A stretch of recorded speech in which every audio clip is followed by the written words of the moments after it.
Today we're going to be looking at another IWC watch, the Automatic Spitfire.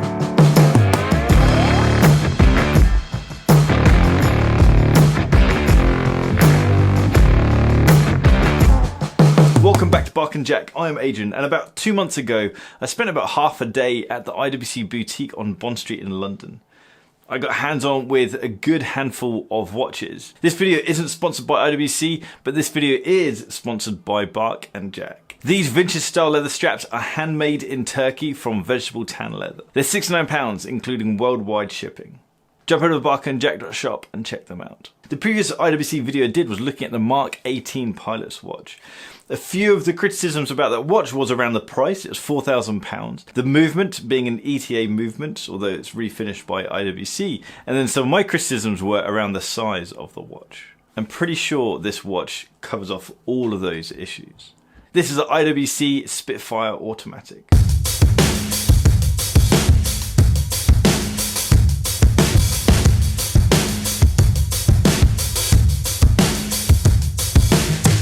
I only got to spend a few hours with this watch, so this is kind of just going to be an introducing video with a couple of initial thoughts, although it doesn't really need an introduction because you've got Hodinkee for introduction things. But anyway, I wanted to spend a bit more time with this watch, and hopefully I'll get to do a follow-up video in a few months. So right now, these are just going to be my initial thoughts. Let's have a quick look at some of the specifications, and straight off the bat, this retails for £4,290. We have a stainless steel case, which is 39mm wide, and it's 10.8mm deep. We have a screw and crown, which allows this watch to have a water resistance of 60 meters.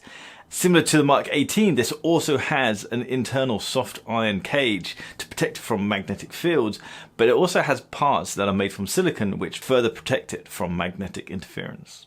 We do have the annoying double-domed sapphire crystal with anti-reflective coating on both the top and the bottom. A cool feature about this watch, and it being a pilot's watch and similar to the Mark XVIII, is that if there's a sudden drop in air pressure, the glass is secured so it won't pop out.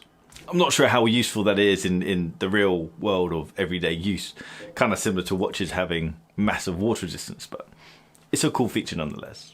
As you'd imagine with this watch, it's a tool watch, and so it's all about telling the time. It's all about legibility. The matte black dial with the pure white numerals and the very clinical, very clean numerals as well. This all adds to the legibility of the watch. Of course, we've also got these massive sword hands which are covered in lume. One thing that might upset people is the photina that's used in this watch.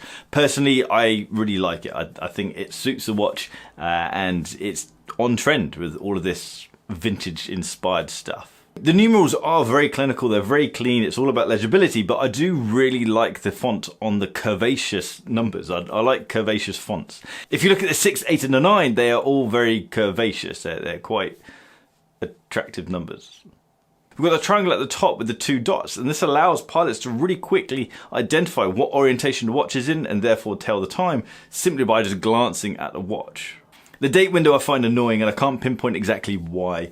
I didn't mind the date window on the Mark XVIII because the date wheel was matte black, very similar to the matte black dial. And so it blended in okay. It didn't annoy me. Whereas there's something about this date wheel that just feels a bit off.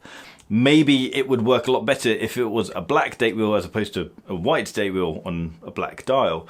Or maybe it'd just be better if it just wasn't there at all. I don't know, but it just feels a bit... It stands out a bit for me. I'm not a massive fan of date functions. I don't really need them, so this function for me is just a bit wasted on me. But aesthetics-wise, there's just something that I think could have been a bit better here. So far, things are looking good. It's a great-looking watch. It's well proportioned at 39mm wide, and then the price is £4,290. That price really comes into play when we look at the movement. This is an in-house Calibre 32110. It's an in-house automatic movement that has a power reserve of 3 days, 72 hours, which I think is brilliant. And that's pretty much where the standard of watchmaking is going. I think it's great that we have so many brands doing in-house movements. I think it's great that we have so many brands churning out 3-day power reserve movements. One thing that IWC like to brag about is the finishing of the movements. Although this watch doesn't have a display case back, the movement does have Cote de Genève and perlage on it. I think it's a shame that they've hidden that sexy movement behind. But if you had an open case back on this thing, all you'd see is a plate of soft iron, because that's all going to be part of the anti-magnetic properties that this watch has. As an overall package, I think this is a brilliant choice. It's a gorgeous looking watch. It has an in-house movement, and it's a fair price for the package as well. And not only is it an in-house movement, but it's from a watchmaker who is capable of building far more complex movements than a time and date watch. And so I think it's like buying a car from a car manufacturer who has an F1 team or a rally team. You kind of feel that sense of confidence that building this family car is a walk in the park for them, because they can build things that are far, far superior to this. That's the same case with IWC. This time and date watch is nothing compared to their Perpetual Calendars. We'll look at the Perpetual Calendar another day, because they have some pretty cool things. I can't help but think that the Mark XVIII is a more timeless design. I do feel like the Spitfire range is quite obviously tapping into the vintage trend that is going around, that has been going around for a while now. So if I was to buy a watch right now, it'd most certainly be the Spitfire. But I do feel like the Mark XVIII is something that you'd buy and could last forever, because it is that timeless design. No, scrap that. Those thoughts about it being timeless are just on the dial. I think the Spitfire is a better watch overall. Better movement, better looking, better proportions, wears better. Spitfire wins.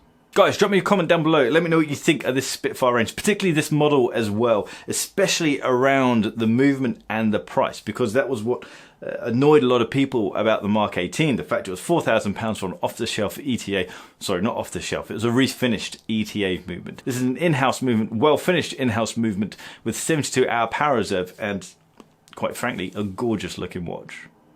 Guys, if you like this video, hit the thumbs up button. If you like this style of content, then hit the subscribe button down the bottom there and a little bell icon so you get notifications when I drop a new video.